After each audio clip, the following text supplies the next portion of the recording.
Olá, bom dia, bem-vindos à nossa meditação. Hoje, dia 13 de janeiro, e está fazendo frio lá fora. Estamos realmente no inverno aqui, com temperaturas negativas esta semana.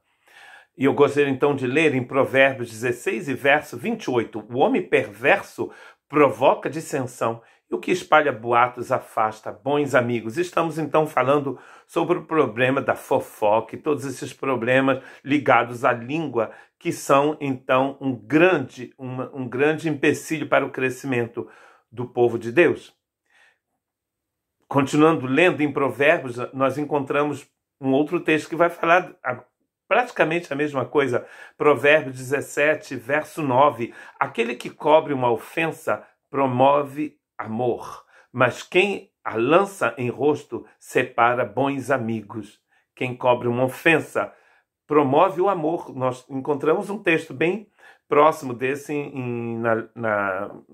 na carta de Pedro, no Novo Testamento, sobre a importância de promover o amor. O que não vai promover o amor aqui é o fato de uma pessoa lançar no rosto da outra uma ofensa. Quando você é ofendido, Jesus nos ensina uma coisa quase que impossível, não é mesmo? É você dar a outra face, não é? Ao invés de responder à ofensa com uma ofensa, nós perdoamos e nós amamos. Mas isto é impossível se você não deixar o Espírito Santo controlar a sua vida, porque nós mesmos não temos como fazer isso de nós mesmos, com a nossa própria força. É por isso que a vida cristã é vivida numa total dependência da graça de Deus. A graça que nos salva, nos diz Paulo escrevendo a Tito, também é a graça que nos educa, ou seja, a graça que vai estar nos preparando para a vida cristã. E é no momento em que você vai precisar, no momento em que você precisar de não responder com uma ofensa, você vai então poder fazer isso, não responder com ofensa, se você tiver sido trabalhado pela graça de Deus, não é mesmo? Em determinada área da sua vida onde você tem um problema. Porque se você não tivesse o problema, você não responderia da mesma maneira que a outra pessoa. Segundo aos Coríntios 12, verso 20, pois temo que ao visitá-los não os encontro como esperava, e que vocês não me encontrem como esperavam também. Temo que haja entre vocês brigas, invejas, manifestações de ira, divisões, calúnias, intrigas, arrogância e desordem. A maioria dessas coisas aqui são ligadas à língua.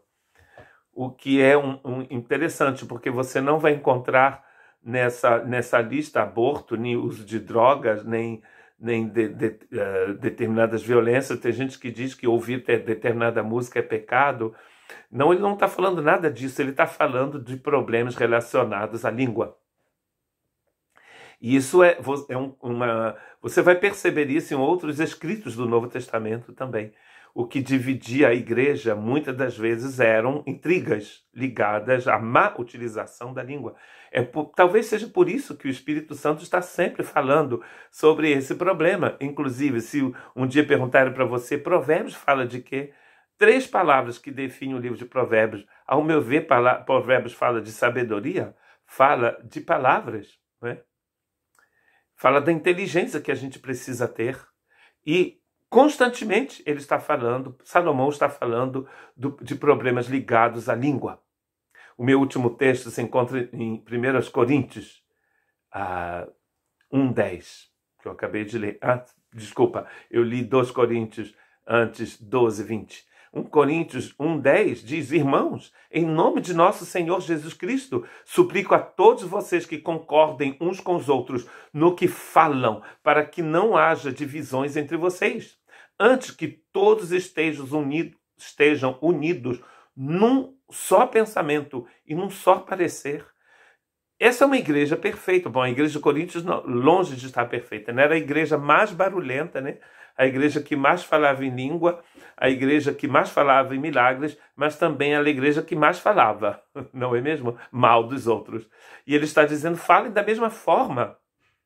Olha que importante, falem da mesma forma. Ou seja, falem inspirados pelo Espírito Santo de Deus. Que Deus tenha misericórdia de nós.